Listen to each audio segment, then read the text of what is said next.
We're back. We just taped a 2.5 hour episode of our Yellow Jackets podcast. Yeah, so. it's 10:37 p.m. Everyone here is fine. Brian, take the wheel is how I feel. You know what I mean? What is it about? Well, I guess I know what you and Joanna think it is about Graham Chase that makes all of the kids go to him as a sort of surrogate father. Brian's parents inaccessible, Rayanne's father entirely absent. Mm-hmm. Where to go for girl talk, boy talk, and late night potato pancakes or whatever. Yeah, a dad for all seasons. Graham, the only dad in town. Jenny, remember the other day when I discovered that there was a band called Daughter of a Father because you know, it was a good, I do. Really good time for me, and I think an even better time for you. Yeah. Oh my god. I, as the resident hunkologist, I would like to. It's a big no for me. It's a big no, thank you. About Ryan ordering. Ryan? Who's Ryan? Brian Krakow ordering a hunk burger. Get the fuck out of here, man. Oh god. Also, I was not prepared to have to hear about Brian's erection. Listen, no one ever is prepared for that. Source. What are the odds that Jordan Catalano, Graham Chase, and Brian Krakow would all have the same philosophy, which is whatever happens, happens, which is not a philosophy. Delia is a precious angel. Mm-hmm. You actually got to talk to the actor who plays Delia Fisher. Yes, Senta. And a little sliver of that is in this episode. She is such a delight. She is the most delightful of all the delightfuls. I love her. And I feel like we still interact with each other here and there in the land of Twitter, you know? Nice. Yeah. Nice. Yeah. This thing between Jordan and Angela that happens at the chain link fence is just absolutely, unequivocally, 1000% none of my business. This is my root. I'm sure I talk about it in pod, but this is... I can't believe they let that on television. I truly X-rated. Maybe my favorite thing in this episode is Patty and Graham cackling together in bed about what a horrible time Angela is going to have at the dance with Brian. No, this I can really relate to at this point. I'm not even a parent yet, but like I feel like this is relatable content to me. I love Rickie and I love Delia, and they both deserve better than they get in this episode, but I'm so glad they have fun together at the end. You and Joanna say this is the best episode about every single episode. I feel that way every time I watch an episode. It's just that's just the vibe around here. The scene between, if I may, please. Just the scene between, and I'm sure I say it in 2019, but like, you know, a lot has happened between 2019 and 2024, November 9th. The scene between Rickie and Delia dancing in this fucking gymnasium is one of the moments of television that I consider to be quite revolutionary. And somehow, and it is really fucking stupid, that's an understatement, but somehow we are back in a place deeply where we need this more than ever. So it is both beautiful and devastating to like revisit this moment. Beautiful because it's beautiful and it was so necessary and so important for so many people in 1994. And devastating because it's just as fucking necessary, if not more so, in 2024. But I celebrate it.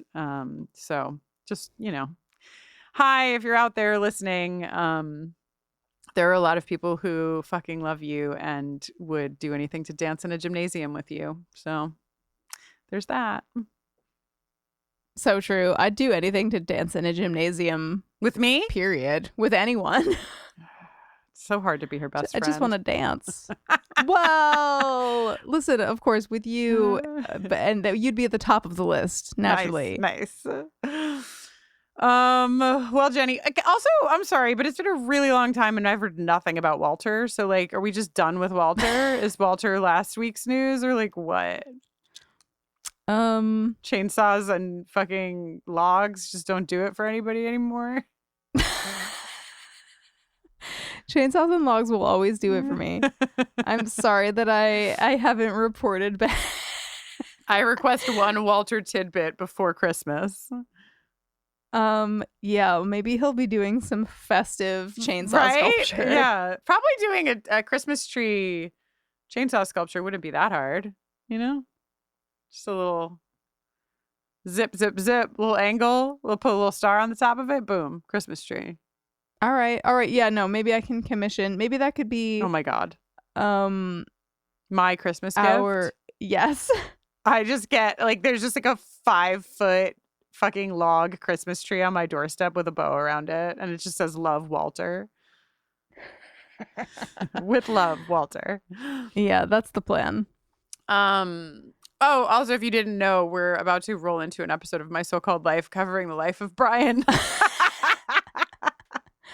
Oh, God. We promise not to tape any more introductions to My So-Called Life Boiler Room episodes at 10:43 p.m. Eastern Daylight Time? Is it daylight time now? Don't know, don't care. Never known. Never cared. Okay, great. Well, Jenny, we should do something. It's 3 words. Let's go now. Go. Nice. What's always amazed me is fishermen. How they wait there forever, and when something finally tugs on their line, they don't panic. The strange thing is, even though I've established verbal communication with Delia Fisher, I still think about Angela constantly. Why am I like this? I truly sickened myself.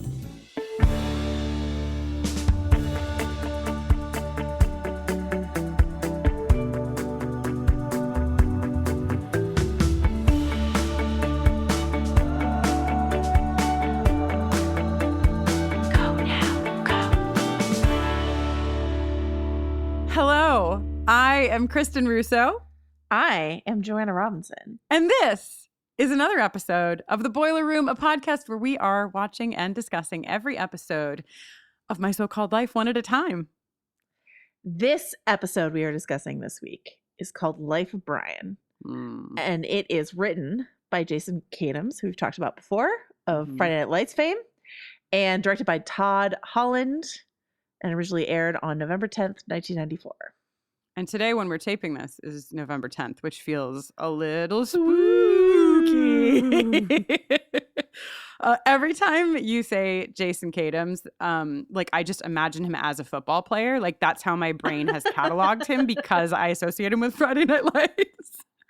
Maybe I should say of Parenthood fame. Yeah, no, it's too late. He's just a football player in Parenthood then. It's okay.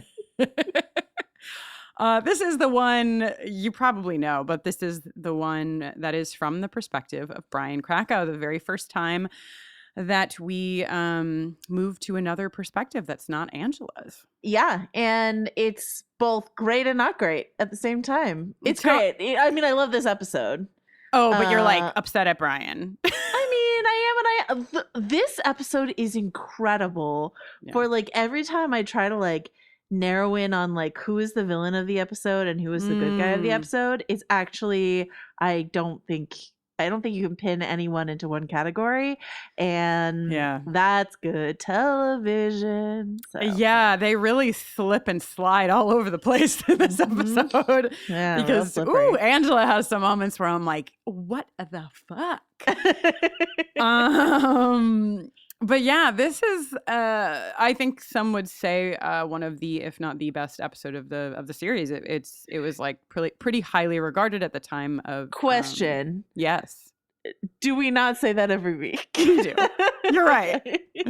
Nobody's noticed, Joanna. They just keep thinking Here we are that again, once more at the best. We have arrived at the best episode of My So-Called Life. Here it is. We shall go no it's further. just like it's like the top 19 episodes of My So-Called Life, and they're all listed as number 1. I actually think we'll let's try to remember this by the end of the podcast season. But I think we can come up with a number 1. Yeah, well, It'll be hard. It's hard, but we'll try.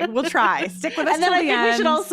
we should also try to guess each other's number 1. Oh Anyway. God. Okay. Yeah, it'll be great. Oh, by the way, like this is the you know I like to make everything a game. Life's a game, right?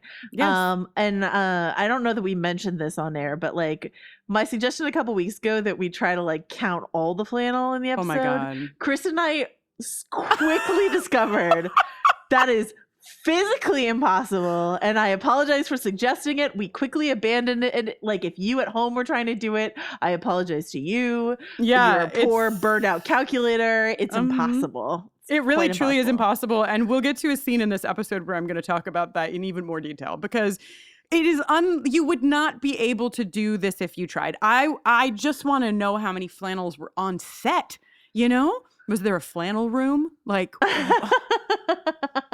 Did they have like did they get it in bulk? Was there like a bulk supplier?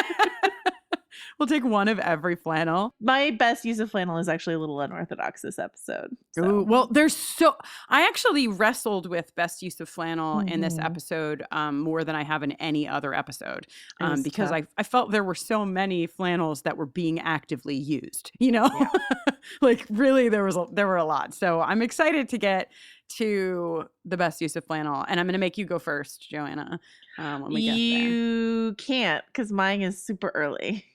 Maybe yours is super early too. I don't know. Do you want to just like break tradition and like go deep on flannel before we get into this episode? Let's do a flannel deep dive, Kristin. Deep dive, because there's a fucking lot of flannel. So let's just go. Into the folds, into the crease. I don't know. Into the soft folds. Into the seam. My jaw is on the floor. That flannel is divine. It's so fucking special. The best use of flannel of this episode. My best use of flannel, I'm just going to start and say, Please. my best use of flannel is Brian's entire room. Yeah. Because his comforter is flannel, his curtains are flannel, and then he's got the top and bottom PJ flannel set. So I'm sure there's more if I looked for it, but I was just like, the episode starts and I'm like, oh, it's going to be his bedspread. Then I was like, wait, should it be his curtains? And then I was like, maybe his PJs. And then I was like, oh, I'll just cheat and say his room. His entire room. Entire room is truly, my best use of flannel. Yeah, my second note is plaid curtains and pajamas. I missed the comforter because I was so, and like, you know, that when we say best use of flannel, we mean anything plaid, but I'm pretty sure that those curtains are legitimately flannel. His PJs definitely are flannel. Yeah. The comforter, his PJs are like it's iconic flannel, right? It's the black and red, like soft fuzzy hunter's jacket flannel. And he's got a flannel jacket later. He wears at least 2 flannel shirts before the episode is over. Like, he wears the flannel shirt to the dance. Under a suit jacket. Under a blazer. It's blazer over flannel for Brian is the height of sophistication. For Angela, it's velvet dress over sports bra ? Tank top ? Right. For Brian, it's sports jacket over flannel. Oh my God. What's your best use of flannel? Okay, so the choice, this was really hard, It's but tough. I'm going to go with Delia's flannel spaghetti strap dress that she wears. Love it. Right? Because I feel like this is a massive episode for Delia. If you don't know this already, I had the chance to talk to Senta Moses Mikan, who plays Delia in this episode. So you'll get a little bit of that later on, and then the full episode we'll put up on Tuesday. But I felt like it's a beautiful flannel dress, and also she's a pivotal character in this episode. But I will say that I almost gave best use of flannel to, I almost pulled a you, Joanna. I almost gave best use of flannel to a scene rather than a person this episode because, so there's a scene and we'll talk about it for its television things when we get there. But it's when Brian goes up to Rickie. Rickie's sitting outside the guidance counselor's office, right? Yeah. I counted. And I don't think I got them all, but I counted 10 flannels. It is literally like 30 seconds of television, maybe. And it's like behind them is the school hallway. It's the lockers, you know? And it's like two people are wearing flannel and Brian's wearing a flannel. Rickie is not wearing a flannel, but then Rayanne comes out wearing a flannel. And in that time, the students that were at the lockers leave and new students come up and they're all wearing flannel. And I was like, this is madness. Also, I want to say that I'm almost certain, but I couldn't tell, that there's an open locker in the scene, like in the back where the other students are. And I think that there's like just 2 pieces of like plaid paper on the back of the locker. I swear to God. It's like not even a joke. It's not funny anymore. That's the episode just messing with you. I had a few other runners up for best use of flannel. Mm-hmm. They also belong to Delia. Yeah, because I was torn. Like, should it be Delia or should it be Brian? And I was like, well, this is Brian's episode. It is. It's Delia's episode too, but it's Brian's episode. So give it to Brian's room. But Delia also, as part of her like burger uniform or whatever, has a plaid like flannel shirt under her apron or whatever, and then under suspenders. Great. Yeah. And then a matching flannel scrunchie. Yep. I almost gave it to that fucking scrunchie. I'll tell you what. Scrunchie's doing so much work in that scene. So there's a lot. Guys, there's so much flannel flash. that incredible flannels won't even get mentioned in this episode. That's how many nominees. My favorite is back, which is Angela's skirt, her like blue. She's that's wearing my that. favorite one. But like, that's number 20 on the list of many of this episode. So Rayanne is wearing a beautiful golden flannel over a blue camo dress, and that didn't even come close to winning. So it's intense. That's where we are. So Life of Brian. Let's do it. Life of Brian. So Brian's parents are both psychologists and psychiatrists, right? Right. So they're just yelling like psychobabble up the stairs to him. Do we know who played those voices? Ooh, no, I didn't even think to look actually. I'll see if I can figure it out while we're talking. But yeah. I'm watching 6 Feet Under for the first time, and I'm in the second season now. And this was really fun for me because one of the main characters in 6 Feet Under, two really, their parents are both psychologists, psychiatrists, and that's like it's like a huge plot point of like why they are who they are. Yes. So I felt a little connection. That's a great show. Those are great characters. Yeah. Beyond the plaid, beyond the flannel, which should be our next podcast, is there's something in Brian's room that I definitely had. Ooh, and everyone I knew growing up had in their room, which is this like little safe. Did you have a little safe in your room growing up? I did have a little safe, but I didn't see Brian's little safe. Yeah. Is it like a tiny little square safe? Yeah. Yeah. It's like, like the brightly colored now. It's right above his desk, like as the camera pans around his room. It's like it's on the top like shelf above his desk, and then it pans to him doing like his creepy thing. But like But yeah, he's got a little safe, and I was like, oh, I had one of those, and like everyone had one of those, and I don't know if like kids today have them. I don't know. Probably not. They just have passwords on their phones. That's their safe. I like, what did I keep in my safe is the question. I feel like it was like little rocks. Oh my God, that's really funny because I was like, I think I might have kept little erasers in mine. Like, obviously. It's like little rocks and like, I think my Irish step dancing medals. Oh, that I'm won. sorry. I'm sorry. Excuse me? Can we just, what? I did Irish step dancing when I was a kid. And won medals? I mean, I'm pretty sure they were like participation. I mean, we would go to feshes, which is the name for like a tournament. If you're an Irish step dancer, it's called a fesh. And and we would go and dance. And I was young enough. Like my sister did it like through college, and she won like I'm sure actual legitimate medals. Holy I'm pretty shit. sure I just won like participation medals. So Could you still Irish step dance if the mood called for it? Yes, absolutely. But let me Wow. tell you one thing really important right now. Mm. River dance, which was a very popular thing in the 90s when we were a little older, in the late 90s, is a wildly inaccurate representation of Wow. actual Irish step dancing. I mean, like I used to dance on the St. Patrick's Day parade in San Francisco and stuff like that. Oh, shit. The most important thing to remember when you're Irish step dancing, unless you're doing like a reel or something like that, is that you have to keep your arms and your hands down by your sides. They don't move. And Right. freaking Michael Flatley, Lord of the Dance, River Dancer, whatever, was forever like gesturing wildly as he like kicked and flapped and whatever. And you're just like, no, bud, you would earn no participation medals for that arm work. So Wow. anyway, We that's were everything I led know about Irish step astray. dancing. I thought that was Irish step dancing. But yeah, you had to like poodle your hair. It's just a lot of, you had to wear gillies and like all sorts of, yeah. So Anyway. if Brian Krakow used his telescope to look in your window, he would have seen some Irish step dancing practice. Yeah, it's the basic steps are hop, tip, pull up, hop back, 2, 3, 4. That's the main step of Irish step dancing. When I see you in December, will No. you show me?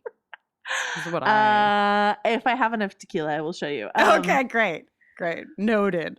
You had to put fake ringlets in your hair. That was like a part because we were basically like pageant babies. You would wear Yeah. like or like dance kids, right? You just wear so much makeup, and now a lot of them wear wigs. But we used to have to like put like Wow. hot sticks in our hair and ringlet our hair.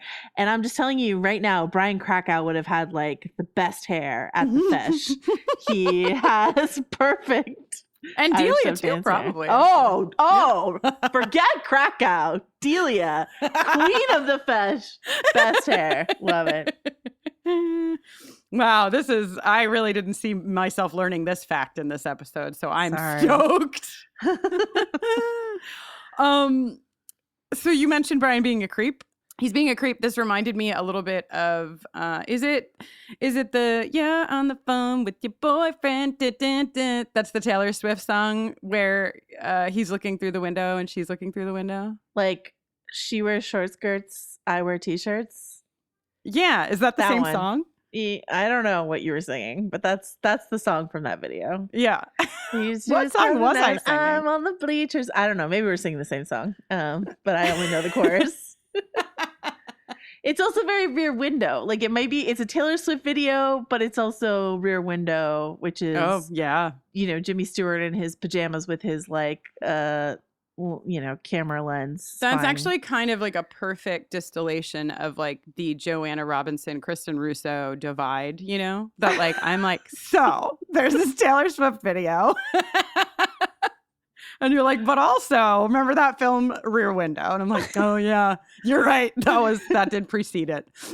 But maybe it's both, even though this is before that Taylor Swift video. Maybe that Taylor Swift video was referring to this episode, which was referring to Rear Window. Who knows? Yes, but the difference is that this is not consensual. And I believe Rear Window is not consensual. However, Taylor Swift, there was consent there. Right.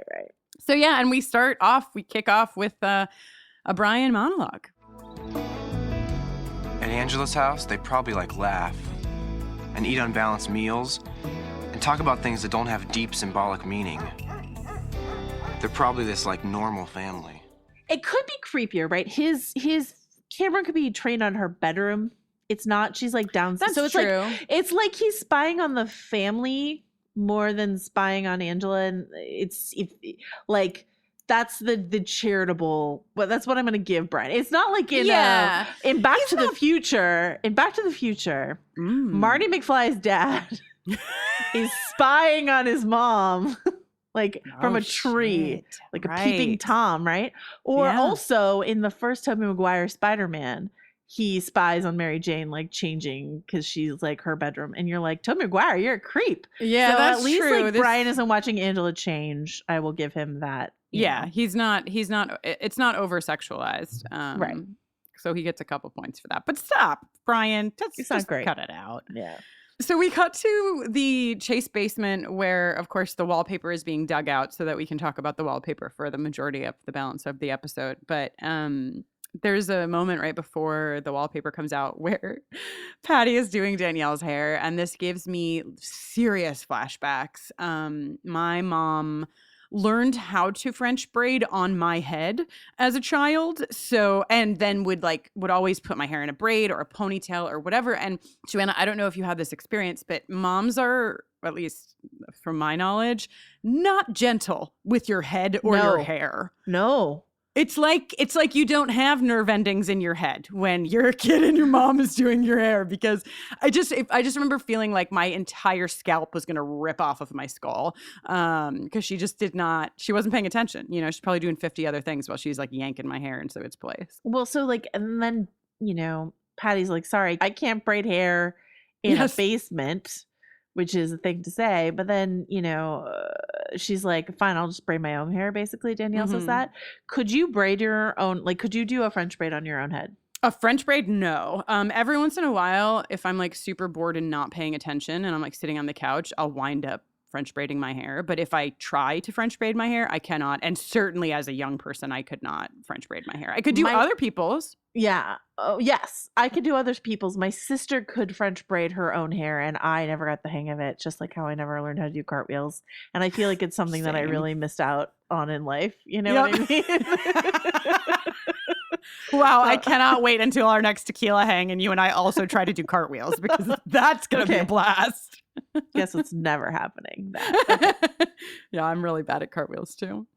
Yeah, so I could not. I could braid other people's hair, but never my own. And I'm very impressed with your sister. I was always like floored. And also like I knew some girls who could do the like part it in the middle, French braid down both sides.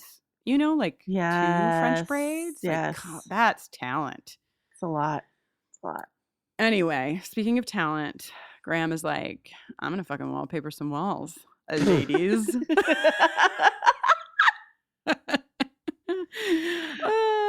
Patty's cute, right? Like she's gets more medley as the episode goes on, but also she comes out of it, and she's really cute in this first little minute in the basement when she's like, so, but do you like know how to wallpaper? Well, it's cute, but it's so familiar because it's like when you're so certain a person, and usually like a male person, can't do something, but you feel like you're not allowed to say that, so she does this. Like, she's cute, but she's also like, it's very familiar to me to be like, to smile very brightly and just sort of and apologize, go sorry, but like, I don't think you know what the fuck you're doing. And for most of the episode, but like, but this is, you know, not to like skip too far ahead, but like the message of the episode isn't Patty is a meddlesome nag and she's wrong the whole episode. That's why I love this episode. It's balanced. She's wrong about the wallpaper, but like not entirely. I mean, like he struggles, but he does it. It's great. But this other thing that she's meddling in, she's right about. So, you know, I love that there's that balance for her. So it's not just like the nagging wife and the, you know, underestimated husband or whatever. It's both. No, right, exactly. I agree. And she's also got whereas Graham lacks, he has, I guess, some self-awareness by the end, but I feel like Patty really owns like her shit, you know, like as much as she might be meddling in moments, she's very aware of like who she is, and that like maybe that doesn't always feel good. So I like that she is aware of that enough to kind of like laugh at herself about it. It's funny because like she apologizes. Yeah. He doesn't apologize, but he thanks her and she doesn't thank him. So once again, like they both are doing, practicing good and bad communication behaviors, you know? Yes.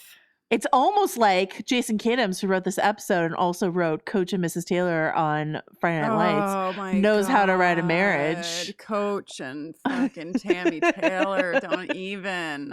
That's one of the best couples of television history. Best. I think it's the best couple. Wow, okay, great. And I feel justified in my... It's done. Yeah, they are. Whew, if you haven't watched Friday Night Lights... A friend of mine once wanted to do a podcast with me before I even had any podcasts. So she gets extra credit for fucking being ahead of the curve. And I still think about all the time it was going to be a Friday Night Lights podcast. And you cannot take this title because I might still do it someday. Not you, Joanna, but all of our listeners. It was going to be called Friday Night Dykes. And right? I'm definitely taking it and starting with another straight person, and then like we'll see what happens to me on the internet. The internet will be super into And that. then I'm canceled.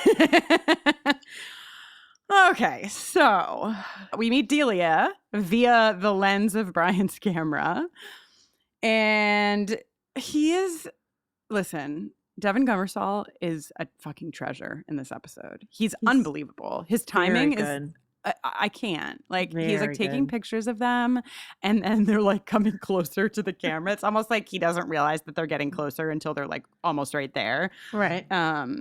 He panics and he's like, I'm a photographer. This is my job. And then, he totally loses his fucking shit. I love this. I love that Brian, like you said, like everybody has complicated storylines in this episode. And like Brian is like beside himself that somebody is into him.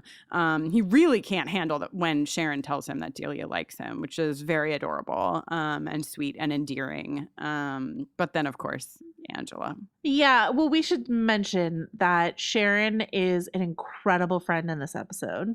Yeah. Oh my God. She also rocking like I think a matching scrunchie. She's wearing this like amazing red blouse with flowers on it and a red scrunchie with flowers on it. So great job, Sharon. Looking great and just advocating for Delia this whole episode. Oh my God. The end. Yeah. Her looks like she outlooks even the episode where we were like, Jesus Christ, Sharon Chersky's fucking looks, right? She like the way she looks at Brian fucking Krakow at that goddamn dance. It kills me. I could feel it. I want to like freeze frame it forever. Her jaw is out, her eyes are narrowed and rolling at the same time. But what's great is she's also throwing Kyle like some real daggers too. So Kyle gets the Sharon cold shoulder, Brian, and then she's just sunshine and puppies for Delia. And she's not to like cop around too much, but like this is supposed to stand in stark contrast. Like Sharon, good friend. Right. Rayanne, bad friend in this episode. So, and Marianne's going through stuff. We can have empathy for her, but like in terms of like anyone being like all good or all bad, like those are the two cases where I'd be like, okay, but Sharon, good friend, Rayanne, bad friend. That's right. And Sharon is like the champion of women lifting women, right? We already had several episodes ago. I know there was a bathroom scene where she was like, why do women tear each other down? Like she seems to be like really riding that hard, which is pretty awesome for a high school student, for anybody really, but certainly for Sharon Chersky in high school. But yes, and we get Rayanne and Rickie and Angela talking about the dance. I love that they were like, Sharon's organizing this dance, right? Absolutely. Just by the very title. Absolutely. This is Sharon. Which is, in case you missed it, it's called the World Happiness Dance, which reminds me, is it Clueless? Where it's like they're doing like the world's. I just remember a scene from Clueless. I think it's Clueless where the slogan is like. Is it Clueless? I thought it was the Buffy movie. You're right. Where it's like, don't tread on me, right? Yeah. You're right. It is the Buffy movie. So it's like worlds. I don't know what the theme even is, but I just remember, I guess it's Buffy, right? Who is like, that's like the stupidest slogan. Like, how can you not tread on the earth? Right. You're walking, and it's like Oscar winner Hilary Swank is like, Anyway. Yes. Oh, okay. Right. We digress. Angela's, of course, like fishing around for like, going to the dance would be stupid, right? Rickie is, oh God, bless Rickie in this whole episode. But he's like, why, maybe she just wants to dance, Rand. Maybe she doesn't care where Jordan is, but she does. Rickie walks in my closed captioning didn't capture it because Rand talks over him. Oh. But he walks into the costume and he greets Angela with a, hey, sweetheart. Yes. Yes. And Rand's like blathering over it. But he's just like, hey, sweetheart, to Angela. And I'm just like, they love each other. Yeah. But yes, we meet Corey, right? In the Yeah. beret, who likes Rickie's vest. Oh, he likes Rickie's vest. They're so rude to him when he comes into this classroom. He's like, do you know where the teacher is? And they're basically all like, who are you? Get the fuck out of here. I mean, Rickie obviously is interested, but nobody really talks to him. He says he likes Rickie's vest and gets a real look from Rayanne, who picks up on the situation. And I will jump a little bit ahead and say that I don't think that Angela or Rayanne handle this very well at all. Rickie's crush. Angela kind of gets there by the end, but this episode really, I think, does a beautiful job of showcasing how sometimes your friends can push you in ways that are not comfortable for you when you are not yet comfortable in your sexuality, right? Yeah. Yeah, so it's just really nuanced the way they handle it, which is nice to see. I think Rand does a very bad job, and I think Angela, it's mixed. I give her a C+. Yeah, because by the time she gets to the end, I mean, we can just talk about it. Basically, like the cringe moment for me with Angela is later in the episode when Rickie is like, you know, this is really hard for me, and like you couldn't understand, and she's like, yes, I could, and he to his credit is like, no, dude, actually you fucking couldn't. I mean, that's not his line, but that's the message. And she's like, yeah, of course I can. Like, I understand what it's like to like be interested in somebody who could never possibly return the interest. And it's like, okay, Angela, like if Rickie was maybe 10 years older, what he would probably say back to you is, hey, listen, like I get that like we both might like people who might not like us back, but for me it could be potentially dangerous, and also like most people at this school would not be accepting of it, so it's definitely not the same thing. And she's, you know, these are high school students, so I don't expect Angela to be like educated or aware enough to understand that, but that's her cringy moment. Yeah, but then I think the worst thing that Angela does is be like obtuse, right? Yeah, like yeah, that's exactly. an obtuse moment, and like what she's trying to do is tell Rickie like, I understand and I support you, and she's getting it wrong, but she's trying. Rayanne is doing something else which is not listening to her friend at all. Yes. And that's very frustrating to see. Yeah, agree. Great. So, meanwhile, in Brian's room, the flannel award-winning room of Brian, he's sort of like laying in his bed, and he's thinking about how fishermen how do they not panic when they're just waiting and waiting and waiting for that fish, and then all of a sudden the fish is caught. And I started the episode with this sound clip where he's like talking about how he likes Angela and why can't he stop thinking about her, and then his voice register, like the way that it shifts when he's like, why am I like this? I truly sickened myself. I just have to stop being her little puppet. I vow to never again show up at Angela's door with some lame excuse. Graham's got his arms full of wallpapering material. I mean, it's a really good Graham episode. Yeah. It's good and bad, but a lot of good, and a lot of good like this might be his funniest episode. I don't know. Yeah. That remains to be seen. There's one line reading that he gives that it might be the funniest line of the whole series, I think, but we'll get to that. I think I know what you're talking about, so we'll see when we get there. Okay, but like Brian and Graham hanging wallpaper. And Brian trying to talk about like Delia and Angela as if they're wallpaper to Angela's dad, but also this moment where Brian's like, those morning glories are lighting up. Incredible stuff, really good stuff. Yeah, he's like, it's like destroying me. how often he has to look at his own unlined up wallpaper. And then Graham says, this isn't even the funniest thing he says. He says it later in the episode, but right here he goes, I guess it depends how badly you need wallpaper. Yes. And Brian goes, I'd say pretty badly. It's great. It's great stuff. It really is. It's amazing. Yeah. I have actually a lot of notes in this episode that is basically just me being like, Delia is so cute. She's so cute. She's freaking adorable. Oh my God. This outfit, you already mentioned it in our flannel breakdown, but She actually has 2 different flannels in the 2 different big guy burger scenes underneath her Wow. yellow suspenders. Wow. But she's just so damn cute. Brian goes to ask her to the dance, but just kind of finds himself standing in line, like so uncomfortable. I want to just say that he orders a hunk burger from Big Guy Burger, which I'm into. Really want to know what's on the hunk burger. Oh, definitely bacon. Right? Bacon, maybe like 2 kinds of cheese instead of just one. Oh, wow. Wow. That's incredible. They do have this like finger grazing moment over the styrofoam cup. It's really sweet. It's very sweet, but also maybe the most 1994 thing about this episode is the styrofoam cup.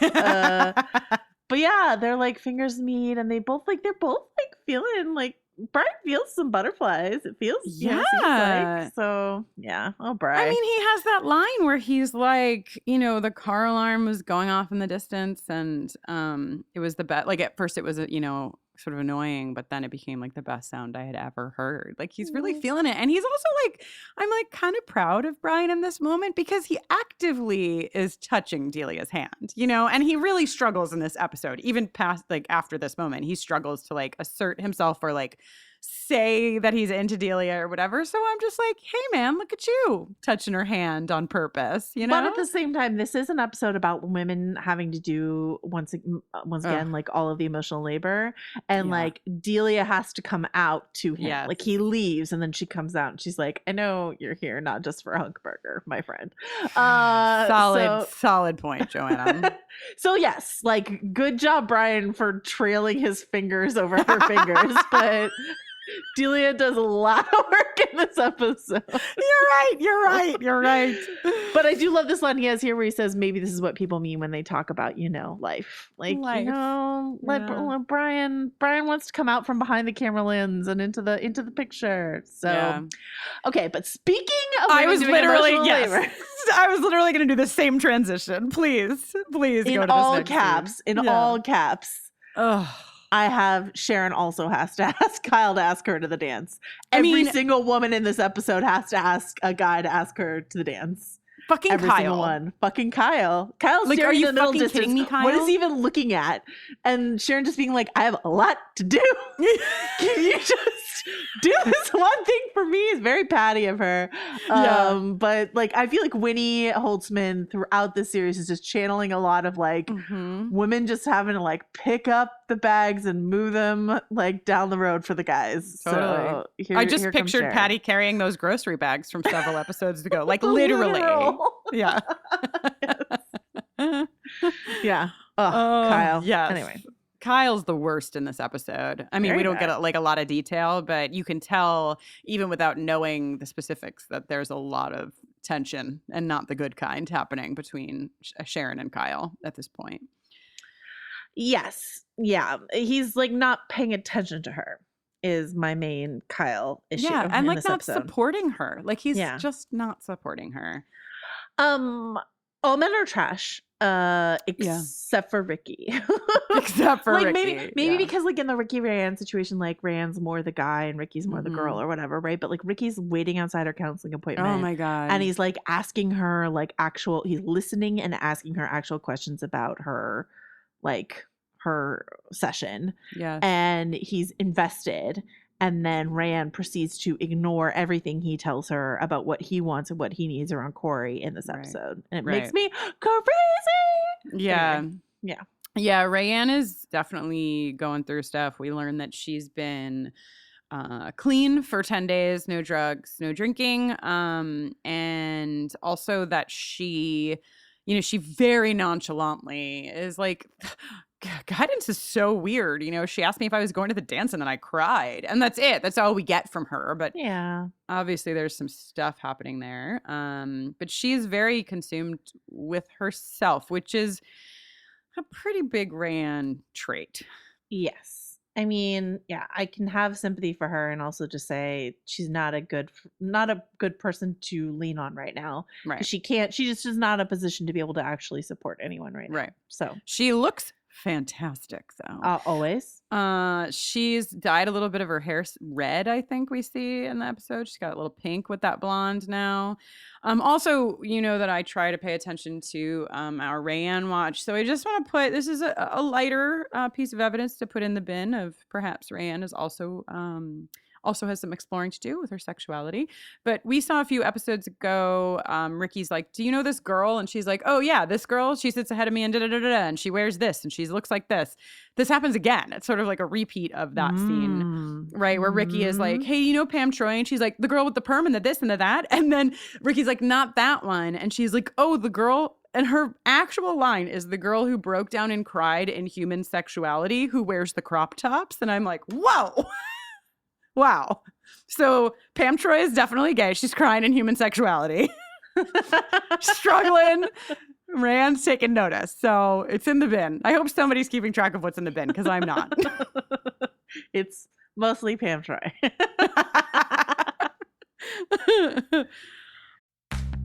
This episode is brought to you by Progressive Insurance. Do you ever think about switching insurance companies just to see if you could save some cash? Well, Progressive makes it easy. Just drop in some details about yourself and see if you're eligible to save money when you bundle your home and auto policies. The process only takes minutes, and it could mean hundreds more in your pocket. Visit progressive.com after this episode to see if you could save. Progressive Casualty Insurance Company and Affiliates. Potential savings will vary, not available in all states. And this is where Rayanne is like, you know, to her credit, she at least does notice that Rickie is into this guy, and she wants to, and she's supportive. Like, yeah. Yes, she wants Rickie to know, like, hey man, this is chill, whatever, whoever, I'm cool, I'll help you out, just like I would help you out if you were interested in a girl. So like that intentionality I can get behind, but she's way too forceful. Yeah, she's way too forceful about it, even when Rickie is like obviously in distress. Yeah. Then we get some more Patty micromanaging the wallpaper. Mm-hmm. That bubble. That's a good line from Graham too. He's like, that bubble is now part of our lives. And then this is the thing is like, I don't want to give all credit to Jason Katims, like, but this kind of like bickering that's also kind of fun to watch. Mm-hmm. This like lighthearted but very bickery. Like it feels nice but also real. Yeah. And that's what I feel like watching the Taylors and a lot of the relationships on Parenthood as well. So this is something that he really excels in. And so they talk about this, and then Patty really wants Graham to enroll in this cooking class. Right. So and he's very resistant. Right. So. And then, oh, Joanna, let us go to the car of one Jordan Catalano. I wrote in all caps, it's so fall I could die. This is a November episode, and it's just like beautiful fall leaves on the ground. Everyone's got their jackets on. It's crisp. It's crisp. We're talking about lunch periods at school. And Angela's just doing her best to try to nonchalantly get Jordan Catalano to like ask for the dance or go to the dance with her. And can we roll clip on Jordan Catalano's life philosophy? Let's do it. See, I have this philosophy. You have a philosophy? If I go somewhere and someone I know is there, then cool, there's something natural about it. But once you start making plans, then you have like obligations, and that basically blows. So my feeling is, whatever happens, happens. Yeah, what a philosophy, huh? What an Whatever interesting... happens, which is also happens to be a very famous line from the TV show Lost. So my worlds are colliding. Oh, but, wow. But yeah, Angela says, I have to say I really respect that. And you're like, really, Angela? Really? And then I really feel bad for Angela because she's just like, bro, Jordan's just like leaving. And she's like, oh, I forgot my textbook. And it's like, he does not care.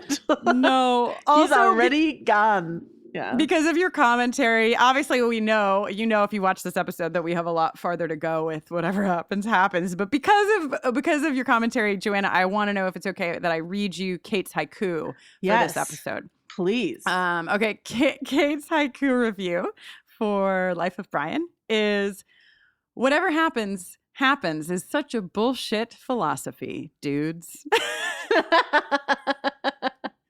Which is just like, right here. That's where we're at. It's all three. It's all three of them, right? It's like it's Graham, Jordan, Graham, and Brian. Jordan. Yep. Mhm. Rickie, you remain the only good man in this episode. Rickie willing to make plans, though he does kind of bail on, but that's fair. Like, he has credit to bail on Angela in that moment. And he kind of he talks anyway. We'll get to it. All right. So and then Brian and Delia, we find out that Brian is a triple major, and I have a question for everyone, which is, who the fuck has a major in high school? In high school, nobody. Exactly. Brian has 3. It's ridiculous. But they have another cute fingers on the styrofoam cup, sharing the microscope moment. So. I like that your analysis. It is cute, but it also contains the line from Brian, finally an erection from actual physical contact. I mean, it's okay. That's fine. It is. It's just an incredible line. It's just an incredible. I feel I am not a teenage boy. I was never a teenage boy, but I just have to imagine that this is an identifiable moment that Brian is experiencing here. So, finally, long last. Do not write to us, boys, about your experiences. No, I don't want to know. Don't want to. No, thank you. But can we hop, skip, and a jump along to the next yes. scene? Except for, I do want to say before we leave this scene, that this is the scene also where we get Angela walking by and seeing Delia and Brian and really giving them a look. Like, she's got some feelings. We got, yes. Angela is not a little angel, a so-called angel in this episode. Okay. She's not a so-called angel in this episode.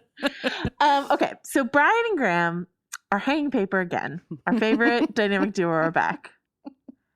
Patty walks in, and what does she do, Kristin? It's only Brian. Oh, it's Brian.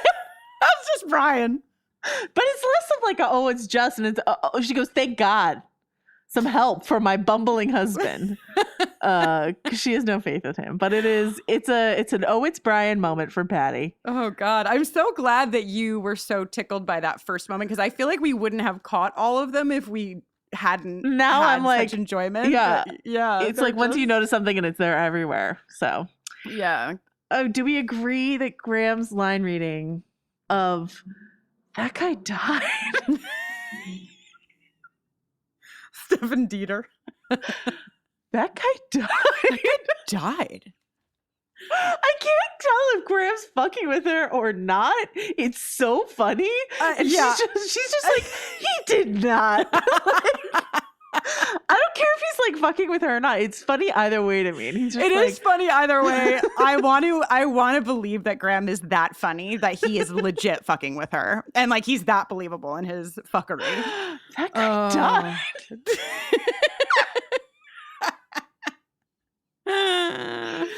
So good. Oh, it's good. It's real good. It's also, of course, this is the scene where we get Graham saying whatever happens, which this is kind of cute. I mean, the philosophy is bullshit, but it is kind of cute that Brian hears it from Graham and repeats it from Graham, because they have a little, we clocked it in the episode about dads that there's a little bit of a father-son bonding thing happening with those two. So also Graham astutely observes out loud, Brian, we're not talking about wallpaper, are we?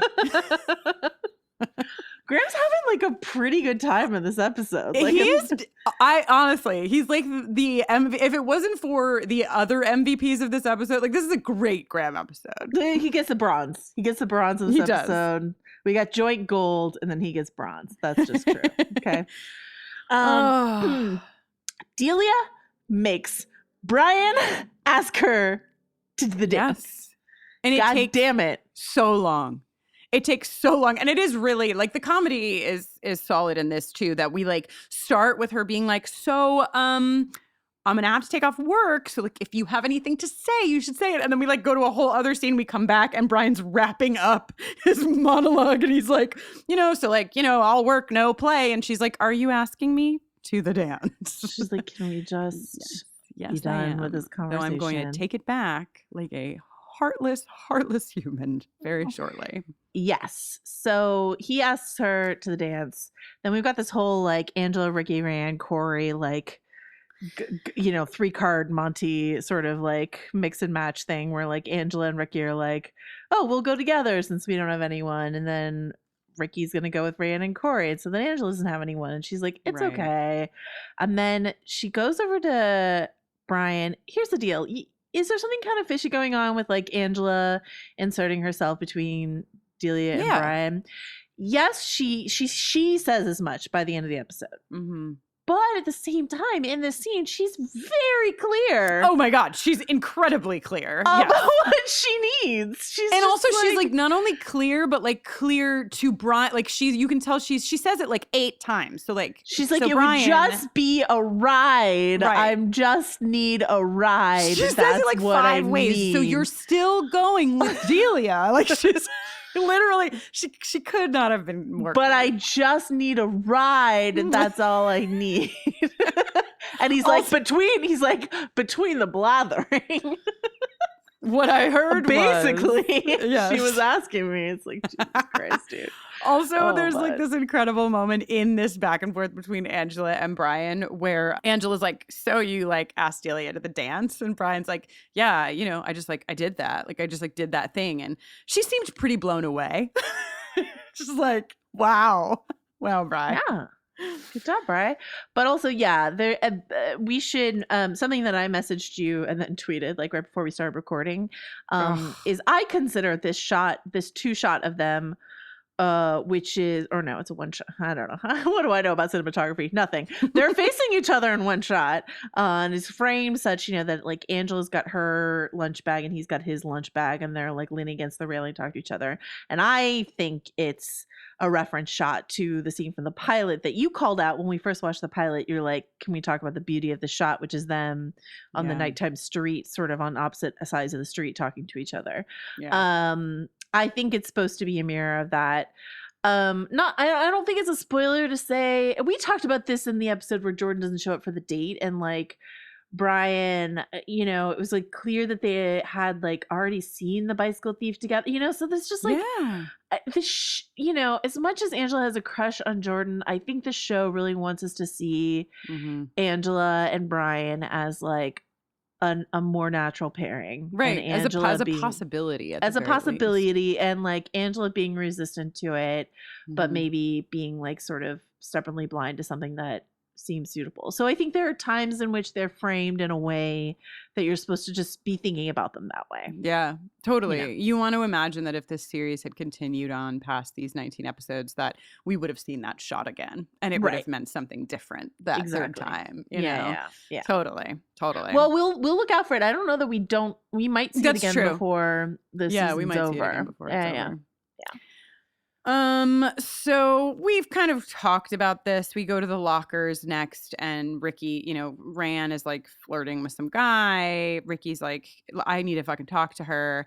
And this is when Rand reveals to Rickie that not only has she asked Corey to go to the dance with 3 of them, but that she's not going. That like that's her whole plan. And I feel like Rand is pretty Amba Balone in this scene. Like she is like, Rickie's freaking out in a way that like a person who carries a secret freaks out. This is not just like, oh no, I have a crush on this girl and I'm afraid she might find out. It's, I have a crush on this boy and I don't know what the fuck it means if that comes out. And he's really panicking, and Rand's just like, it's no problem. It's no problem. And I just heard Amber, it's no problem. It's fine. It's gonna be fine. Yeah. So then Brian fucking breaks Delia's heart. Okay, but once again, this episode's great. Yeah. He is being honest with like that. You can imagine a lesser show and a different show and a worse show is like Brian, like, I mean, I don't know, the season's not over yet, but like Brian like leads Delia on in terms of like his feelings, like he's honest with her that he has a hardcore crush on this other girl, like, and she Delia, with the self-possession I've never seen in a teenager, is like, if you just rather go with someone else, Right. You know, I would just like take the L and fucking leave. Like Oh my never God. leave and never leave my house again. Totally. You know, but she's like, if you would rather go with someone else, like you should just tell me that. And then once again, kind of to his credit, I gotta say, to his credit, like he does, you know, He does. But to your So- point before, it is Delia who says, yeah, she makes you it. better own up. Like the Yeah, one yeah. thing you can do for me in this situation is Yeah. tell the truth, Yeah, which is incredible. And you'll hear this when you listen to the interview with Senta Moses Mikan, who plays Delia.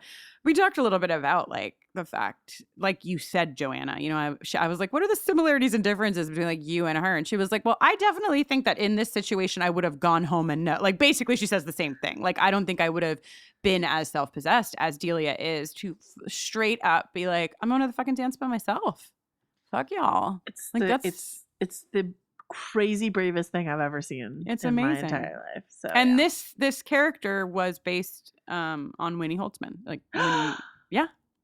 I can't wait to listen to this interview. I'm so sorry I haven't yet. I can't. wait to listen. No. So, but that was one of the things that Senta shared, which, you know, I feel like then when you like know that, it makes a lot of sense. So like, you can see a tiny Winnie Holtzman in Senta and Delia. Yeah. But yeah, and so, you know, I think, I mean, I don't know, and perhaps one day we will get to ask Winnie herself, but so, you know, I think that if you put yourself in a show, that parts of the character are probably parts that were just like you, and parts are the parts that you wanted to, you know, you look back and you're like, this is how I would have Right. done it. Yeah. So I'm sure that both of those are in the character of Delia. Absolutely.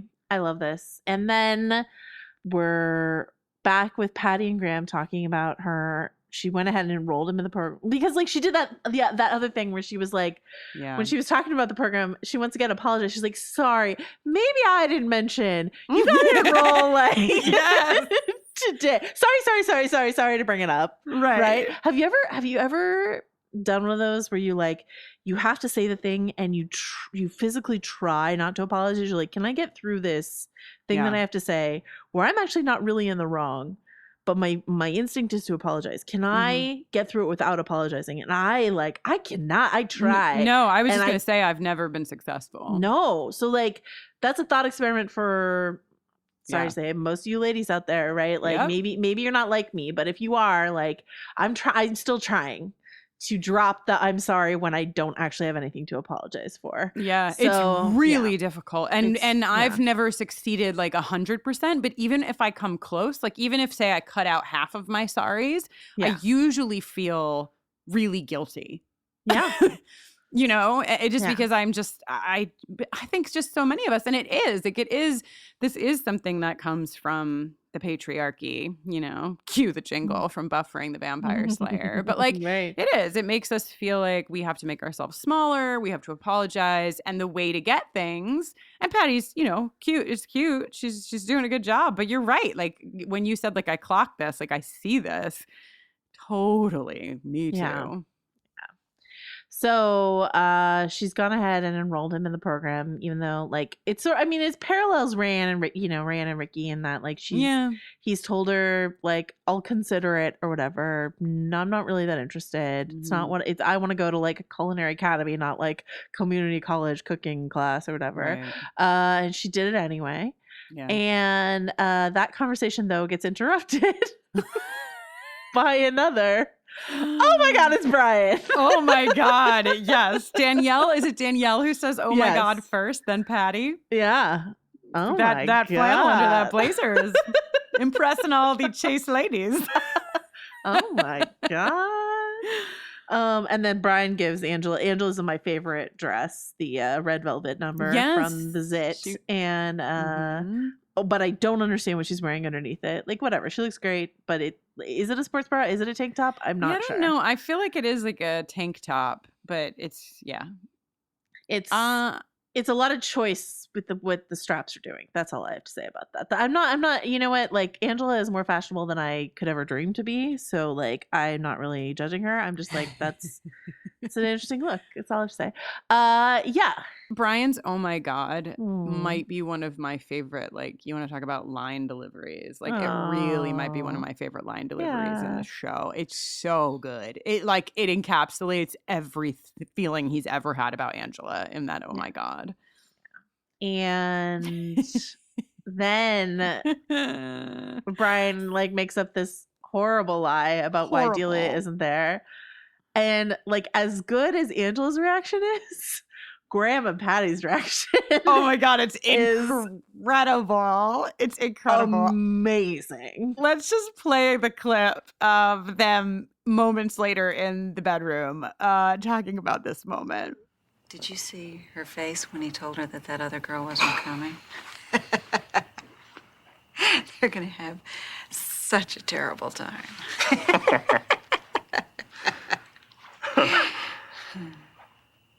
Oh man, yeah. Once again, this just gives me Coach and Tammy Taylor vibes, right? They're just Yeah. like laughing about how bad the dance is. Like in the middle of this like kind of hard conversation they're having with each other. Where like, and once again, like I just really love the delivery. Like Bess Armstrong as Patty, you know, she's like talking about, you know, she's like, oh, I know I could be a nag, and then she's like, you can stop me anytime, but she's smiling, and then like Graham, Yeah. like Tom Irwin as Graham, he's smiling at her too. Like he doesn't say anything, but he's smiling at her in a way that like it doesn't make it like hard. It you know, it softens the whole thing, and like, and then they just have this shared like parental moment, as you know, this great. Let's laugh at her the horrible time our daughter's gonna have. It's so good. It's so right. good. It's like the shared. It's not that it's not quite a shared enemy, but it's like that same concept of like the only thing that can like bring people together who are mad at each other is if they're both mad at somebody else more. Yeah. It's like that kind of vibe, except for they're just loving the fact that their teenager is a teenager. Yes, absolutely. So yeah. So and Graham says he's gonna take the classes. So that's something. And the wallpaper looks great. And listen, not only does the wallpaper look great, but he has like cleaned up the entire room, which I feel like is really the winning thing. Is like not only did he nail the wallpaper, but he also like presented it. You know, he was like, "Ta-da! Look at what I've created." Ta fucking da. Patty's into it. Graham's gonna get laid tonight, and he's like, "I think you'd be nice." I think he sits on the bed with his shoes on, which I'm not great about, but like he looks so pleased. He's just like, he's like, look, I have made our cave look nice for my woman, you know, sort of situation. So that's going on with Graham. And then we go to the dance.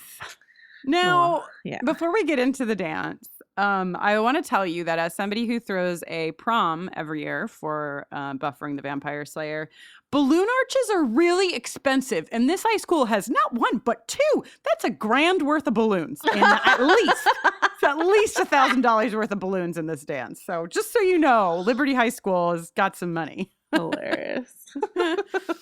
Or Sharon is just an incredible fundraiser.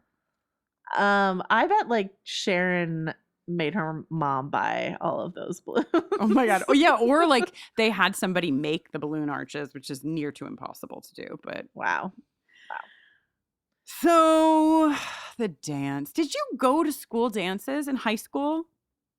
I went to my junior prom. I didn't go to my senior prom because my sister was graduating college. So I went to go watch my sister graduate from college instead. But we had like a winter formal. Yeah. I want to say that was like sophomore year, like some year before, like they had Like it every before the year. prom. Yeah. They had it every year, but I think I went like sophomore year before I was allowed, you know, you're allowed to go to prom junior and senior year. And like, so sophomore year, I think I went to the winter formal, and that's it for me in high school dances. I went to more middle school dances. How about you? Me too. Well, what's funny is like I remember middle school dances very like vividly. And I know I went to prom, but you know, I have pictures to prove it. But I don't really remember being at the dance. Like, I don't remember socializing with my high school friends in that environment, even though I know I did. But the way that they portray it here feels like, even though I can't like conjure up my own memories, it feels familiar to me. This like walking in, everybody sort of like looks at each other, you know, Sharon and Angela see each other, and, you know, everybody's like, okay, we're all here at this weird fucking thing together. Yeah, and it's like a little emptier than would be Sharon's preference. I'm sure. But like the first person we see having a great time and getting down is a chaperone. Oh my God, it's literally the teacher. It's the Ewok teacher. What was she? Obi-Wan. Sorry, I just knew I had to reference Star Wars as quickly as possible, and the first word that came to my mind was Ewok, even though I know she wasn't an Ewok. Anyway. Yeah. Corey and Rickie hanging out on the bleachers, and it is revealed that, of course, Rayanne, the thing she said she was going to do, the very important thing she said she was going to do, she didn't do. Leaving Rickie in this really awkward position where Corey is visibly disappointed that Rayanne isn't there, because he apparently was interested in Rayanne and painting each other's shoes, and thinks Rickie is super cool, but not into him in that way. And then, everybody what is going on? I mean, like, listen, I don't want to put people in boxes, right? Mm-hmm. But, like, what is going on with Corey and his beret and painting people's shoes, but, like, wanting to dance with women only? I don't know, Corey. Yeah. Well, teenage sexuality, you know? Pam Troy, she's crying about it. I'm just saying Corey missed out on a really good thing. That's all. I think we can all agree on that. So Corey's gonna regret that later. 100%. Maybe they'll like meet each other later in New York when in season 3 that we'll Corey has figured out who he is. Yeah. So he's ready. Also, I see Corey, to tie this to my Buffy history, I see Corey as like a young Giles, you know? Oh. And Giles, I think, is canonically bisexual. So by extension, so is Corey. Okay. Love it. You're like, Izzy, do you know what the word canonically means? And I'm like, yes, I do. I mean, I support all interpretations of Giles' his sexuality. Janice Benson totally said that Giles and a fucking Ethan Rayne had it for each other. I believe it. So, okay. So Rickie is, you know, Corey leaves. Rickie goes down, sees Brian. And fucking Brian, god damn it. This is, I think, honestly, like, of all the things that he does, like, because at least he's honest with Delia. Yeah. And, like, I think this is the worst thing he does in the episode, if I'm being honest with you. It is. Because as he says, when he goes back up to the bleachers, Rickie's my friend, too. It's like, yeah, man. He is. Really did a shitty job about it. But I also, like, I'm definitely not giving this to Brian, but I have memories of that feeling where you make decisions so that you have every possibility open to you for the thing that you want to happen. Sure. You know, like, I feel like that's such like a I mean, I'm sure that that's an experience that people who aren't teenagers have, but I just remember being a teenager and like doing that sort of thing, like really setting myself up for success in every way I could, even if it meant that other people's feelings might be hurt. And listen, like, Brian is doing a very, like, you're telling me there's a shot sort of thing where we're like, Brian, you don't have a shot here. But, like, isn't that what Angela does all the time with Jordan, right? Yes. It's like, right. Finding totally meaning in nothingness, finding a shot in no shot at all. And so, like, Brian's like, I might have a shot here, so you need to go away. Yeah. I mean, Angela, she doesn't, I mean, like, later she has this moment with Rickie where he just very clearly says, it's okay. Like, go have your moment with Jordan against the chain link fence. But, like, you know, it's anyway.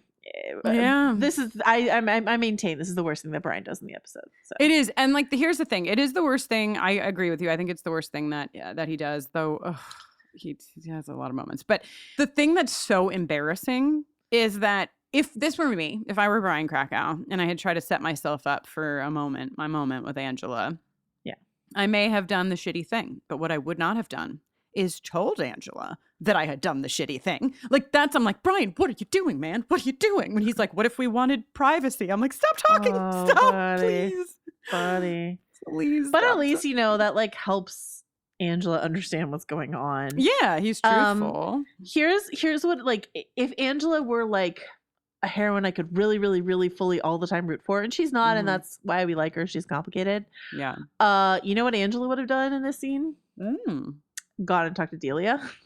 Yes. The ending we deserve, although I like the ending we get. Yeah, but yes. that's true. But you know what I mean? Like, yes, she would have been like, oh, she would have made a TikTok with fucking Delia. That's what she would have done, Joanna. She'd have been like, I'm so sorry that Brian did this. I did not know he was going to do this to you. I'm really sorry if I contributed to that at all. Like, fuck Brian, let's hang out, you know? Yeah, sort of thing. and they would have been pals. Yeah. Yeah, 1000%. Instead, she calls Brian heartless. And Brian, of course, has this moment where he's like, whatever happens, happens. And Angela, who thought it was the most brilliant thing to ever come out of Jordan Catalano's mouth, is like, that's the stupidest thing I've ever heard. It's a beautiful Angela moment. Yeah. And she's right the second time. It is not a great philosophy. Okay. Let's get into what I think could be, I mean, so I know that this is a show for teens, but it is definitely one of like the moments of my youth that I was like, I felt like I might as well have been watching like a porn, you know, like I just. Oh, Jordan and Angela? Oh my God. It begins, we hear the song that's like. And fucking Jordan is looking at Angela, and Angela's looking at Jordan, and people are crossing their paths and blocking their vision and going back and forth, and they might as well be making out right then because it's a lot. Claire Danes fully blushes. Like the pink rises on her cheeks, and then listen, we have a lot of things to say about Jared Leto. A lot of them are not positive. No. But yeah, Jordan's basically like, I'm sorry, I'm gonna use this phrase. I fucking Angela, and it's like, it is a lot. Ooh, he like looks down at the floor. I have like my little hands on the side of my face, like I can't handle how much it is. I'm with you. Like it's like and it really gets more. Yeah. God, I don't know if you've seen the movie, but I'm a cheerleader, Joanna. But there's a sort of like a line in that movie where they're all trying. If you haven't seen But I'm a Cheerleader, watch it. But they're all trying to figure out what their root is, like what made them gay. This is like my root of like the type of person I fall for. Like this is my fucking root. Like this episode happened and I was just, that was it for me. Throw me up against a chain link fence, please. Okay, we're not there yet. We're not there yet because you're right. We talked about Sharon Chersky serving what only can be Sharon Chersky looks at Brian Krakow because Brian comes down to talk to Delia. And you kind of get the moment you were asking for from Angela, but from Sharon, where Sharon's like, sorry, but we're some girls who stick together. Brian says I was really wrong. What I did was pretty heartless. He uses Angela's word. And he like confesses, like, you know, there are versions of this episode where Brian does not have the balls to do that. And he does true. that. So, That's true. We'll give him that credit and we'll cheer Sharon when she gives him that shitty look. Both of those things can be true, you know? I'll give him limited credit. I give him a little credit, but I also know that the only reason he did that is because Angela left. Like, so he gets credit, but he doesn't get full credit. That's a fact. Yep. Yeah. And then we go to one of, I think, the two most moving moments in the episode, which is the scene with Rickie that you were talking about, Joanna. Can we just hear Wilson Cruz say it? Yeah. That I belong nowhere with no one. That I don't fit. And this moment, and I'm sure that most of y'all clock this moment, no matter what your identity, but it's like, as a queer person, I spent at least 2 to 3 years of my life talking around the thing with people, not being able to say it out loud, wanting to share in conversation. And Angela and Rickie have this moment where he's like, well, it's that would only solve half the problem, not the tough half. And she's sort of like, which is, and you can see the expectation on her face. She just wants to be safe for him. She wants him to be able to tell her in that moment. And that is beautiful. That like the creators of this show we're able to understand that nuanced experience that a queer person has, where it's like there's something about just saying it, like that you just can't do it. It's like that scene with Brian in the fucking hallway where he's like, speak. Like that's like the moment that I had in my head so many times when I just wanted to say it and I couldn't, and I would change the subject and move along and then be like, fuck, why didn't I fucking say it? I know that they just were there for it. Oh, it's so good. Yeah, and I don't know if it's like a spoiler to say, we don't get a Rickie interior monologue episode, but I would have loved one. Oh my God. So much so. And we would have gotten one. No question. Yeah, absolutely. But this is just this scene, what he says here, his delivery, like this is just, it's so much. Beautiful. So, yeah. It's beautiful. And the hug is also, the way they Angela hug. gives him like a real hug, like a real hug. And they hold tightly. You see like Wilson Cruz's hands move up her back to like pull her in even tighter. It's just so good. It's just so good. Oh. And then now you're going to be really getting the roller coaster of Joanna and Kristin emotion here, because we go right from that like heart wrench to like this is where it becomes a full porn. This is ridiculous. This is ridiculous thing that happens. Jordan pushing her up against the fucking chain link fence. There's nothing more for me from my teenage years. Nothing more. Nothing moved me more. Brad Pitt was up there, not as high as this. Like, and what he says? Why are you like this? Like, how you are. Oh, and he doesn't kiss her. He doesn't kiss her. He just walks away. And just she's walks like, away. Oh my God. How am I? Oh God. It's just like you said already, Joanna. We've got tons of Jared Leto issues, but you cannot deny the Jordan Catalano power. This is what made us truly a generation of people sort of just collectively swoon. Yeah. Speaking of which, I mean, just to tease a future interview that we have, there's this phrase, Generation Catalano, which is meant to describe the gap generation basically between Gen X and millennials, which I fall into. Kristin, I think you also fall into. And sometimes it's called the Oregon Trail generation, blah, blah. I love that personally.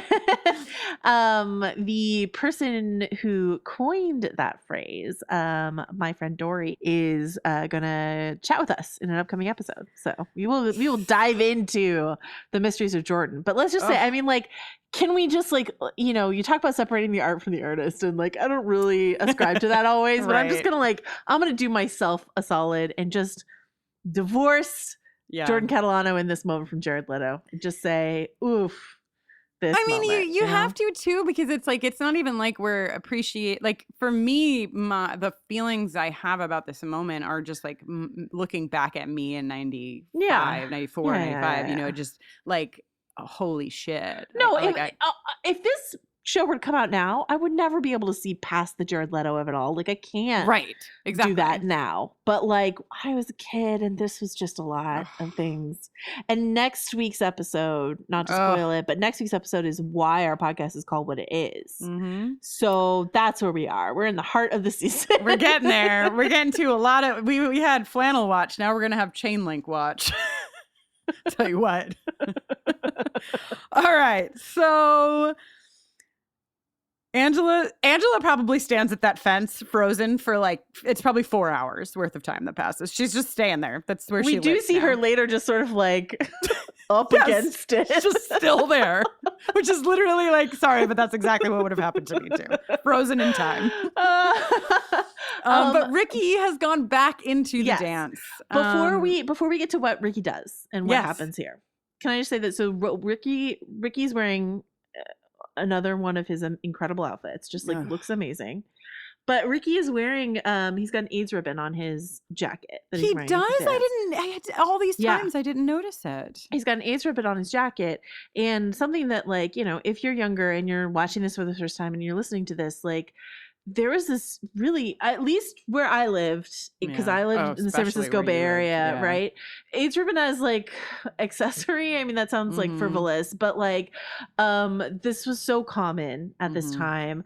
If you watch any old Oscar ceremony, you'll see every single person with an AIDS ribbon on their tuxedo around this time. The Body Shop sold these silver bracelets with like AIDS ribbons on the end of the cuff. Yeah. I had one. All my friends had them. Wow. It's just like, so what's interesting too, right, is like there's power there, but also the timeline of that is that by 94, as a society, we had more information about what had happened in the in the mid to late 80s. Right. It would have been a lot more incredible had we had, as the public, and that kind of awareness in the late 80s and the mid to late 80s. Yeah. But this is kind of the way that things roll. It's like a lot of the damage had been like irreversibly done to thousands upon thousands of people. And then we were all like, let's wear our AIDS ribbons, which is still important. Like, I don't take away from the importance of it. No. I mean, it was not for Rickie, right? Because like as a member of the gay community, like this means more. But I'm just saying, like, I will say I did a lot of I did weekly work with AIDS patients. Like this was a thing that was like very important to me, is important to me. But like, that was like a primary like thing for me as a teen that I worked with. So like, I'm not going to give myself too much flack for doing that. I think some people probably wore it like sort of as a virtue signaling, like disingenuous kind of thing. But it's just when I clocked that, I was like, yeah, that's a time capsule thing right there. Right. And I don't think, I'm like you said, I think there were certain people who were just like, let me do this thing because it's like the thing to do. But I don't think that the majority of people wearing that deserve flack at all. Like, it's just that you did not have you may have because you were in San Francisco, which I think is or you were in the Bay Area, which I think is a very specific experience of the AIDS crisis. But all I mean to say is that that awareness wasn't there when it should have been there, and that was not necessarily the fault of all those people that are wearing the AIDS ribbons. That was the fault of like. But it's sort of like there are ways in which it was sort of like after Trump got elected, and people are like, "Oh, I'm going to put the safety pin on, and it's just going to like undo all bad," and and then like how quickly people stopped wearing their safety pins and like whatever, you know what I mean? So there's a certain like whatever that obviously is not what's going on with Rickie. That's just like the larger context. And I didn't notice that. I did not notice his ribbon. That's amazing. So, and you should really listen to the interview with Senta, because I talk with her a little bit about, and also just like heads up, there's spoilers. So be warned, and I'll warn you in the interview as well. But this is powerful too, because we talked about the fact that Wilson Cruz is kind of newly coming to understand his sexuality as well. And he goes back into the dance, and who knows what he and Delia say to each other, but they clock each other in a way that I think is important. They're not having the same experience by any means, but I think both of them feel like outcasts in a way, and they just decide we're going to have fucking fun. And before you and I talk about this scene, Joanna, I just want to share a couple minutes of the conversation that I had with Senta about this scene, because that's fun. You dance with Rickie, and it's, you dance with Wilson Cruz, but Delia dances with Rickie. Oh, yeah. And it's a transformative moment, because it's also right after Rickie has had some heartbreak, and and so I just want to know everything. I mean, just start at the beginning. So I remember, when I booked the role, they told me there would be a dance rehearsal. And I thought, okay, well, I don't know what that means, but yeah, let's go.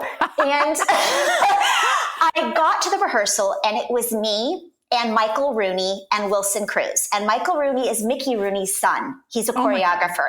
And I was a little starstruck by that first of all, because I grew up on all the Judy Garland, Mickey Rooney movies. Yeah. And he said, we're going to choreograph a dance for this scene, and it's going to be you and Wilson dancing together. And I thought, well, awesome. Yeah, I'm in.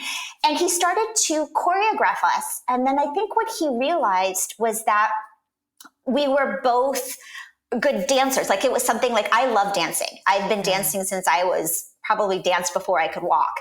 Mm-hmm. And it's one of my absolute favorite things to do in the whole world. So given the opportunity to do it and then to do it with Wilson, like it was on, right? Yes. So we choreographed a big chunk of it. And then he started like improvising with us. He's like, well, try this or try this. And that mentality continued on set. Like when we shot, we did the choreographed dance, and then he was just like, keep going, keep doing more, keep doing more. So a lot of what ended up towards the tail end of our dance was just Wilson and I like riffing off each other and having a blast and enjoying each other. And I loved that Michael, I mean, he's an amazing choreographer, and the stuff that he choreographed is beautiful. Like the whole dipping thing, like that was all him. Mm-hmm. But then he was like, okay, now let's just let these two people express themselves and, you know, work out their stuff on the dance floor. And that's what we did. And it was such a cool thing to be a part of. And I remember it being very warm. I remember loving the purple furry sweater at the beginning of the day and hating it with every inch of my being by the end. That makes sense. Like, really, Patrick, did you have to put me in a furry sweater? But no, it's fine. It's fine. But yeah, so it was just this whole, I mean, we shot that scene over the course of, the actual dance itself, I think, was one day, but that whole scene was many days. Wow. With a bunch of different people. And it's so, and it never loses. It's like as many times as I watch that scene, it is exactly that. It's like you both just feeding off of each other. Like you can feel it through the television screen. And that song, I mean, come on. God. Every time I hear that song, I either text Wilson or I tweet him or something. Like it's just, I think we'll forever be attached together through that song in that moment. Yeah. Oh, that's incredible. Something that's true about this scene, this incredible dance that happens here, is that it is like emblematic of a truth, both then and now, but like certainly then, of just when being gay was even more dangerous and more secretive and whatever than it is. This community of like women who felt betrayed by men or overlooked by men and gay men as their like allies, this allyship between those two groups.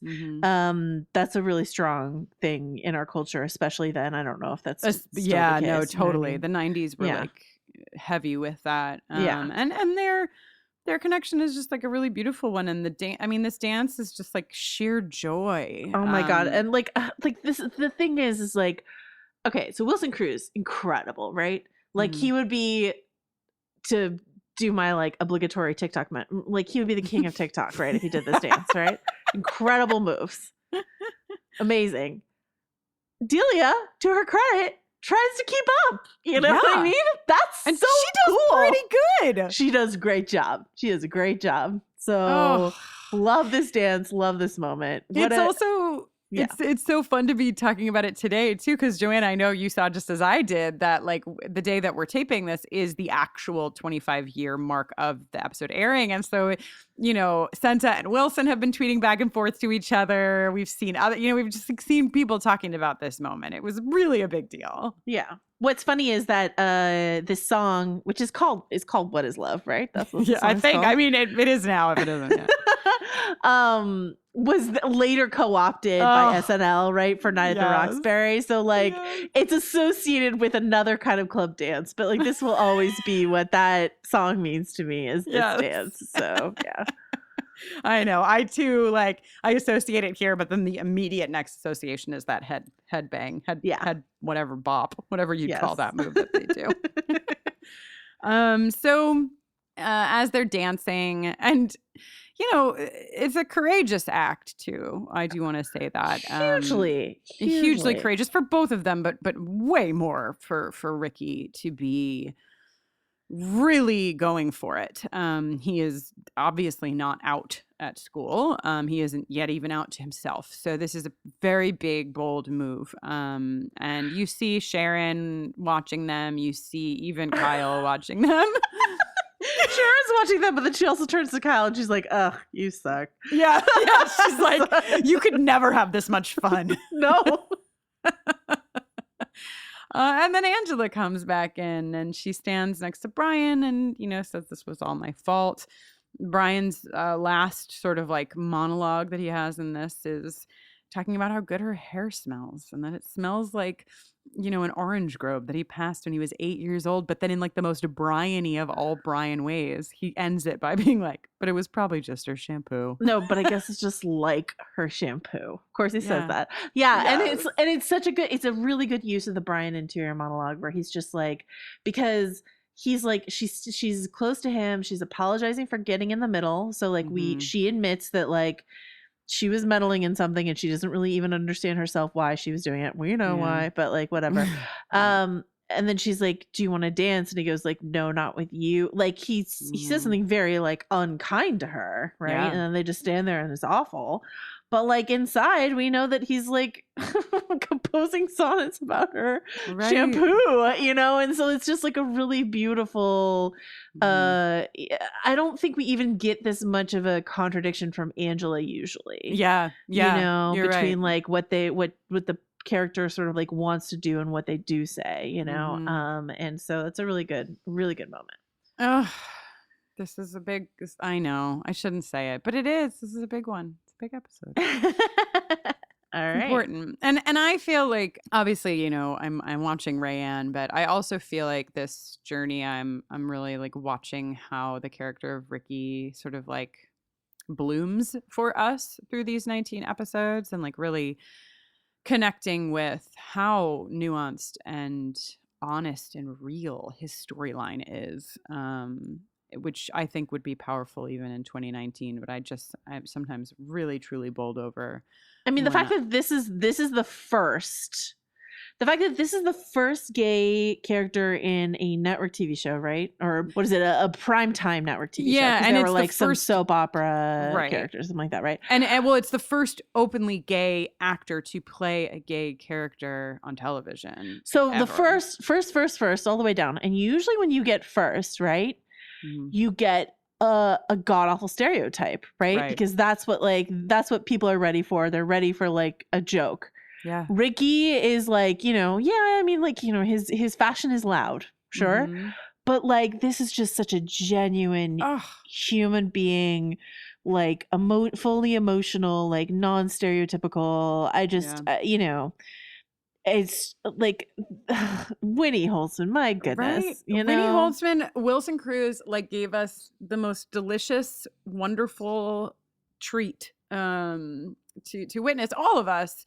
But I know for so many of you too who are, queer, or going through stuff like that. Like, what a fucking thing to be able to have this as representation. It's just so powerful. Well. We did it. And we already did best use of flannel. Look at us. We made it all the way. So, Joanna, what are you doing this week? I heard a rumor that you're taping 10 podcasts. I am. Please tell television to stop. I'm taping 10 podcasts this week. Is this number one? This is the first. All right. As soon as we hang up, I will be on to number 2. Oh my God. And then we'll just go from there. But 10 podcasts this week. So you can listen to those. Still watching Little Gold Men, The Storm, and Boiler Room Cast, and just doing it.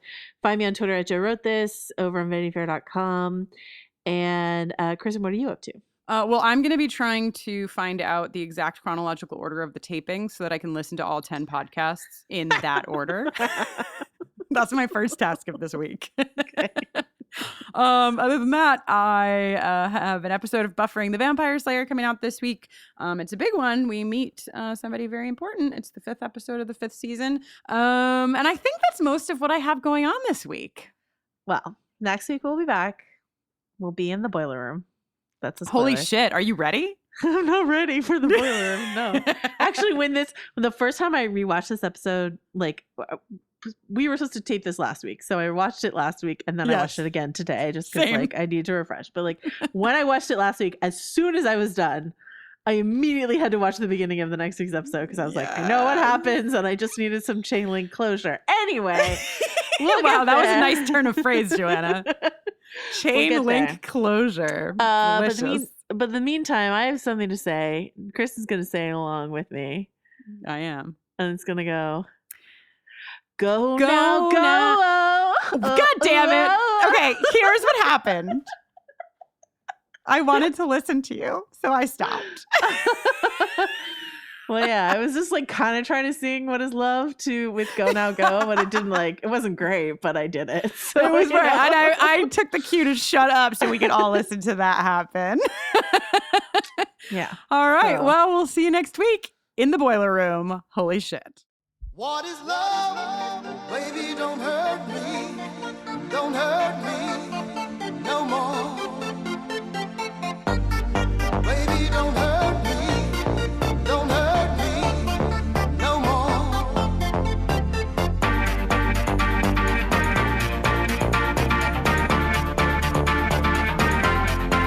What is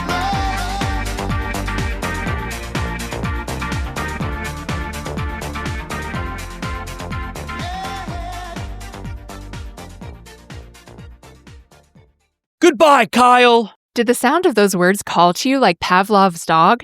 Then you might enjoy our podcast, Turtle Time. Every week, you can join me, Riley Hamilton, and my co-host, Amy Scarlotta, as we cover the most pressing Bravo news and dig into the new episodes to answer important questions like, who the hell is Adrian Malouf in this world? Listen to Turtle Time on Apple Podcasts, Spotify, or wherever you get your podcasts. New episodes every Wednesday and Friday. Hey, Michael. Hey, Tom. Okay, so you want to tell him, or you want me to tell him? No. I got this. People out there. Yeah. People, lean in. Get close. Listen, here's the deal. We got big news. We got monumental news. We got snacktacular news. Yeah, after a brief hiatus, my good friend Michael Ian Black and I are coming back. My good friend Tom Cavanaugh and I are coming back to do what we do best. What we were put on this earth to do. To pick a snack. To eat a snack. And to rate a snack. Scientifically. Emotionally. Spiritually. Mates is back. Mike and Tom Eat Snacks is back. A podcast for anyone with a mouth. With a mouth. Available wherever you get your podcasts.